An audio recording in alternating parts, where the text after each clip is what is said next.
વાત વલસાડની વલસાડમાં ચાલુ ભાષણે સ્ટેજ તૂટી પડતા અપક્ષ ઉમેદવાર નીચે પટકાયા હતા। દીવ દમણ લોકસભા બેઠકના અપક્ષ ઉમેદવાર ઉમેશ પટેલ ઉમેદવારી પત્ર ભરવા માટે જવાના હતા અને તે પહેલા તેમણે સમર્થકોને સંબોધન કર્યું। સંબોધન વખતે અપક્ષ ઉમેદવાર ઉમેશ પટેલ સ્ટેજ પર ભાષણ આપવા માટે ચડ્યા।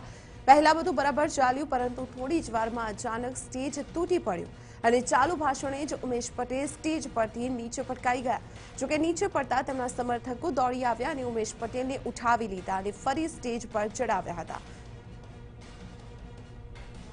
સીધા જોડાઈએ અમારા સંવાદદાતા સચિન કુલકર્ણી સાથે। સચિન, અપક્ષ ઉમેદવાર ભાષણ દરમિયાન સ્ટેજ પરથી નીચે પટકાયા, શું વિગતો?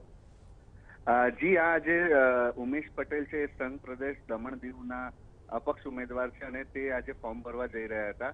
તે સમયે મોટી દમણમાં આવેલા ફૂટબોલ મેદાન પાસે તેમણે ભાષણ આપવાનું નક્કી કર્યું હતું અને તે સ્ટેજ બનાવવામાં આવ્યો હતો।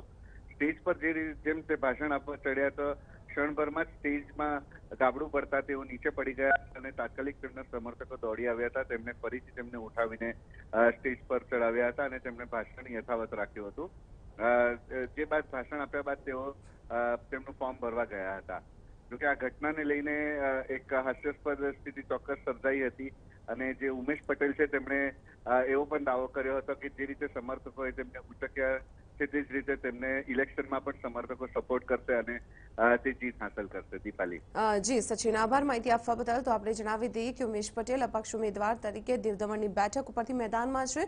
ઉમેદવારી પત્ર ભરતા પહેલા જ્યારે તેઓ સંબોધન કરવા માટે સ્ટેજ પર ચડ્યા, સંબોધન શરૂ જ કર્યું તે સાથે જ તેઓ અચાનક સ્ટેજ પરથી નીચે પટકાયા હતા।